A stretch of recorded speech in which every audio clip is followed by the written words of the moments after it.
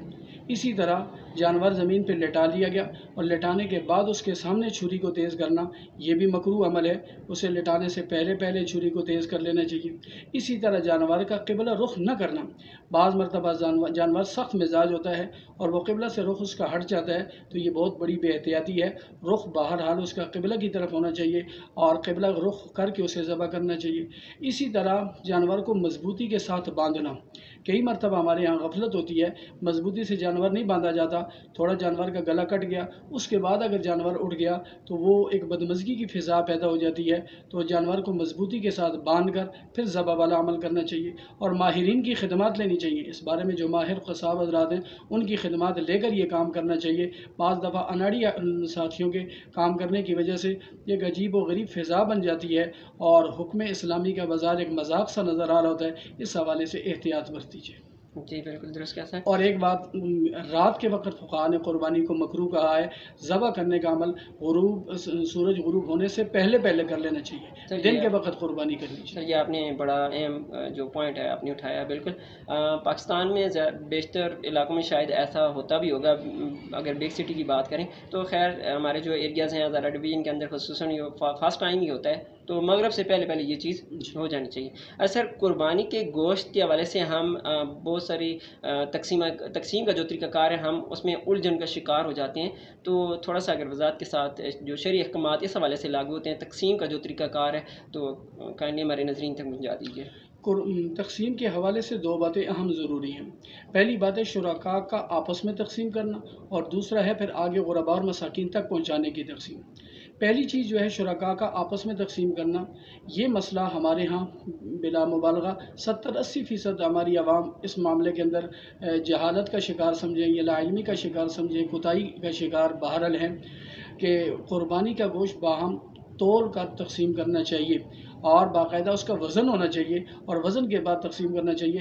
فقہاء نے یہ جو اندازے کے ساتھ تقسیم ذکر کی اسے حرام ذکر کی ہے، اور اس میں ہونے والی جو کمی بیشی ہے یہ سود کے زمرے کے اندر آتی ہے، لہٰذا یہ تقسیم تول کر ہونی چاہیے، وزن کر کے ہونی چاہیے، اس میں بالکل قطعاً غفلت نہیں ہونی چاہیے۔ جہاں بندہ اتنی بڑی قربانی کر رہا ہے اور اتنے معاملات کو سر انجام دے رہا ہے، وہاں اگر آدھا گھنٹہ اس میں اضافی خرچ ہو گیا تو میرے خیال میں ایسا کوئی مذائقے والی بات نہیں، بلکہ اللہ تبارک و تعالیٰ کا ایک اہم حکم پورا ہوگا، اس میں غفلت نہیں ہونی چاہیے۔ دوسری چیز ہے غرباء اور مساکین تک پہنچانے کے حوالے سے تقسیم۔ اس تقسیم میں حضرات فقہاء نے ذکر کیا کہ قربانی کا مستحب یہ ہے کہ 3 حصے کیے جائیں، ایک حصہ خود رکھ لیا جائے، ایک حصہ غرباء اور مساکین تک پہنچا دیا جائے اور تیسرا حصہ اعزاء و اقارب اور رشتہ داروں تک پہنچایا جائے۔ لیکن یہ تقسیم مستحب ہے، اگر کسی نے خود رکھ لیا جائز تو ہے لیکن بہتر نہیں ہے، ظاہر ہے یہ فلسفہ قربانی کے خلاف ہے، جائز ہے ناجائز نہیں ہے۔ سارا صدقہ کر دیا بہت اچھی بات ہے، سارا اعزاء و اقارب تک پہنچا دیا بہت اچھی بات ہے، مستحب جو ہے وہ ہے 3 حصے قربانی کے کر کے ان 3 حصوں کو اس ترتیب تناسب سے تقسیم کیا جائے۔ سر یہاں پہ اس میں ایک کوشچن اور کرنا چاہوں گا، جو قربانی کے ساتھ حصہ دار ہوتے ہیں، جن لوگوں نے ساتھ جو پارٹنرز ہوتے ہیں جنہوں نے قربانی کرنی ہوتی ہے، تو جو قربانی کے جو حصہ دار لوگ ہیں ان میں قربانی کا گوشت کا جو طریقہ کار ہے، جو تقسیم کا طریقہ کار ہے، اس میں کیا طریقہ کار ہوگا؟ 7 شرکا کے درمیان میں نے پہلے عرض کیا کہ وہ قربانی کا گوشت تول کر تقسیم کیے جائے، وزن کر کے تقسیم کیے جائے، صحیح، باقاعدہ پورے جانور کا وزن کیے جائے، اس وزن کرنے کے بعد ہر شریک کا حصہ نکالا جائے۔ مثلا 10 کلو 70 کلو ہے تو 7 شرکا کا 10 کلو وزن بن رہا ہے، اگر 140 کلو ہے تو 20 کلو وزن بن رہا ہے ہر شریک کا، اس طرح تول کے ہر شریک کا حصہ اس کے حوالے کیے جائے۔ صحیح۔ سر یہاں پہ ایک اور امپورٹنٹ کوشچن بھی ہے، حرام جو کمائی ہے اس کمائی سے قربانی کرنا، اور پھر جو حصہ دار ہوتے ہیں اس قربانی میں، کیا ان کی قربانی بھی حرام کمائی سے، جو ایک بندہ ہے ان میں سے جو حرام کی کمائی سے قربانی کر رہا ہے، تو کیا ان 6 دوسرے جو بندے ہیں اس قربانی کے صدار، کیا ان کی قربانی بھی ہو جائے گی؟ بہت اچھا سوال ہے آپ کا۔ قربانی کے حوالے سے یہ احتیاط بہت ضروری ہے کہ ساتوں کے ساتوں شرکا ایسے ہوں جن میں ہر شریک کا عقیدہ درست ہو اللہ تبارک و تعالیٰ کی ذات کے بارے میں، امام الانبیاء صلی اللہ علیہ وسلم کی نبوت اور ختم نبوت کے بارے میں، حضرات صحابہ کرام کی عظمت اور تقدس کے حوالے سے، اسی طرح قرآن کریم کی حقانیت کے حوالے سے، قبر کے بارے میں، حشر کے بارے میں، یہ جو ہمارے بنیادی عقائد ہیں، ان عقیدوں کے حوالے سے اگر کوئی بندہ کوتاہی کا شکار ہے تو ہم اسے اپنے قربانی میں شریک نہیں کر سکتے۔ اسی طرح جو بندہ حرام کمائی کما رہا ہے، اور ہمارے علم کے اندر یہ بات ہے کہ اس بندے کی غالب کمائی حرام ہے، غالب اکثر کمائی حرام ہے، تو اسے قربانی کے اندر شریک نہیں کیا جا سکتا۔ کچھ محدود سی کمائی حرام ہے، باقی غالب کمائی حلال ہے، تو اسے قربانی کے اندر شریک کرنا چاہیے۔ تاہم ایسے بندے کے ساتھ وضاحت کر دینی چاہیے کہ وہ جو آپ کی حرام آمدن ہے اسے راہ خدا قربانی کے اندر اس رقم کو شامل نہ کیا جائے، تاہم پھر اسے شریک کرنے کی اجازت ہے، لیکن بالکلیہ حرام آمدن والا ہو یا غالب کمائی جس کی حرام ہو اسے بال قربانی کے اندر شریک نہ کیے جائے۔ اچھا سر، میں راستے میں تھا تو ایک دوست کی کال آئی، تو ویسے میں نے وہاں پہ ہی اس کال پہ ہی اس کو جواب دے دیا تھا، لیکن یہاں پہ میں اپنے ناظرین تک بھی یہ بات پہنچانا چاہتا ہوں، ایک شخص اپنے مرحوم والد کے لیے یا زندہ والد ہے اس کے لیے اگر قربانی کرنا چاہے تو شریعت اس حوالے سے کیا کہتی ہے؟ جی بالکل، قربانی مردوں کے ایصال ثواب کے لیے بھی کی جا سکتی ہے، اور کوئی بھی عزیز و قارب رشتہ دار تعلق دار فوت ہو چکا ہے تو اس کی طرف سے قربانی کی جا سکتی ہے، جائز ہے ایصال ثواب کے لیے۔ بلکہ میں ایک قدم آگے بڑھ کر کہوں گا کہ ہمارے اوپر جو سب سے زیادہ احسانات ہیں، محسن انسانیت، محسن اعظم جناب سرور دو عالم صلی اللہ علیہ وسلم کے، ہمیں کوشش کرنی چاہیے کہ کم از کم ہماری قربانی کے اندر ایک حصہ ہمارا سرور دو عالم صلی اللہ علیہ وسلم کی طرف سے بھی ہونا چاہیے، آپ کی طرف سے بھی ہو، اسی طرح ہمارے واعظہ و قارب والدین مرحومین ہیں ان کی طرف سے بھی حصہ رکھا جائے تو بلا کراہت جائز ہی نہیں بلکہ ان تک ثواب پہنچانے کا ذریعہ ہے۔ اسی طرح جو بندہ زندہ ہے، والد صاحب حیات ہیں، والدہ حیات ہیں، ان کی طرف سے بھی قربانی میں حصہ رکھا جائے۔ اگر والد صاحب، والدہ مرحومہ، والدہ محترمہ اگر صاحب نصاب ہیں تو پھر تو ان کی طرف سے قربانی کا حصہ رکھنا واجب اور ضروری ہوگا، اگر وہ صاحب نصاب نہیں ہے تو ان کی طرف سے رکھنا افضل ہے، بہتر ہے، ثواب کا ذریعہ ہے۔ صحیح سر۔ اچھا سر، ان ٹائم نیوز ٹی وی کے جو ویورز ہیں، قربانی کے دن کی مناسبت سے آپ ان کے لیے کیا پیغام دینا چاہیں گے جو شرعی حوالے سے ہو؟ میں یہاں ایک اہم سوال کا جواب دینا مناسب سمجھتا ہوں۔ آج کے بعد سے آپ چند دن بعد سے دیکھیں گے کہ ہماری میڈیا کے اوپر بہت سارا طبقہ بیٹھ کے ایک سوال اٹھائے گا کہ اتنی بڑی تعداد کے اندر جانور ذبح کیے جا رہے ہیں اور بہت بڑی تعداد کے اندر خون ان کا بہایا جا رہا ہے، اس سے کتنے غریب گھروں کا چراغ جل جاتا اور کتنی بچیوں کی شادیاں ہو جاتی اور کتنے لوگوں تک یہ کہ ان کے گھروں کا اناج پہنچ جاتا۔ اس طرح کے سوالات اٹھائے جائیں گے۔ میں اس سوال کا جواب دینا چاہ رہا ہوں میرے محترم بھائیوں اور عزیز دوستوں، یہ جو سوال ہے یہ خالصتاً بدنیتی کے اوپر مشتمل ہے، اس سوال میں کوئی نیک نیت ہی نہیں ہے۔ آپ ہماری شریعت کا مزاج سمجھیں، سال بھر میں وہ لوگ جنہیں کبھی گوشت دیکھنا بھی نصیب نہیں ہوتا، ہماری شریعت کا منشا یہ ہے، اللہ تبارک و تعالیٰ نبی پاک صلی اللہ علیہ وسلم نے ان دنوں کو اللہ کی ضیافت کے ایام کہا ہے کہ یہ اللہ کی طرف سے ضیافت کے ایام ہے۔ تو بندہ جب مہمان نوازی کرتا ہے تو کوشش کرتا ہے عمدہ چیز سے ضیافت کروں، تو اللہ تبارک و تعالیٰ ضیافت فرما رہے ہیں تو عمدہ چیز گوشت کے ساتھ ضیافت فرما رہے ہیں، تو یہ اللہ کی ضیافت کے ایام ہے۔ ان دنوں میں صرف جانور ہی ذبح ہونا چاہیے، خصوصاً ان گھروں تک اور ان غربا غربا تک جنہیں سال بھر دیکھنا نصیب نہیں ہوتا، ان تک یہ پہنچانا ہمارا مذہبی فرض بنتا ہے، ایک بات۔ دوسرا یہ کہ یہ جو جذبہ ہے کہ غربا تک ان کا اناج پہنچنا چاہیے، بچیوں کی شادیاں ہونی چاہیے، یہ جذبہ ہمارے اپنی ذاتی اسراف اور فضول خرچیوں کو ختم کر کے کیوں نہیں ہو رہا؟ لاکھ روپے کا موبائل آ رہا ہے اور 20-20 لاکھ روپے کی گاڑیاں آ رہی ہیں، اور ایک بندے کی ضرورت اگر 5 مرلے کے گھر سے پوری ہو رہی ہے تو ایک کنال کا گھر لیا جا رہا ہے۔ اپنی جو اسراف ہے اور فضول خرچی ہے اسے محدود کر کے ہمیں غربا کا فکر کرنا چاہیے۔ شریعت کے احکام پہ چھریاں چلا کے ہمیں یہ سوچ نہیں رکھنی چاہیے۔ یقیناً یہ سوچ بدنیتی کے اوپر محمول ہے۔ جو ہمارے بھائی قربانی کر رہے ہیں الحمدللہ ثم الحمدللہ، بہت مبارک عمل میں حصہ لے رہے ہیں، اللہ اپنی جناب میں اس کو قبول فرمائے۔ Thank you, sir. Thank you very much for the valuable time who gave us. ناظرین، پروگرام کا وقت اپنے اختتام کو پہنچا۔ آج کا پروگرام جو قربانی کے حوالے سے تھا آپ کو کیسا لگا؟ اپنا فیڈ بیک ہمیں ضرور دیجیے گا۔ ہمارا واٹس ایپ نمبر ہے 0343890881۔ ہمیں فیڈ بیک ضرور دیجیے گا، ہم آپ کے منتظر رہیں گے۔ ناظرین، اپنا بہت سارا خیال رکھیے گا، ہمیں دعا میں یاد رکھیے گا۔ انشاءاللہ ایک نئے ٹاپک کے ساتھ آپ کی خدمت میں دوبارہ حاضر ہوں گے۔ تب تک کے لیے آج کے مہمان مولانا عبدالحفیظ صاحب، ان ٹائم نیوز ٹی وی کے کیمرہ مین عامر امین کے ساتھ سجاد تنولی کو دیجیے اجازت۔ اللہ نگہبان۔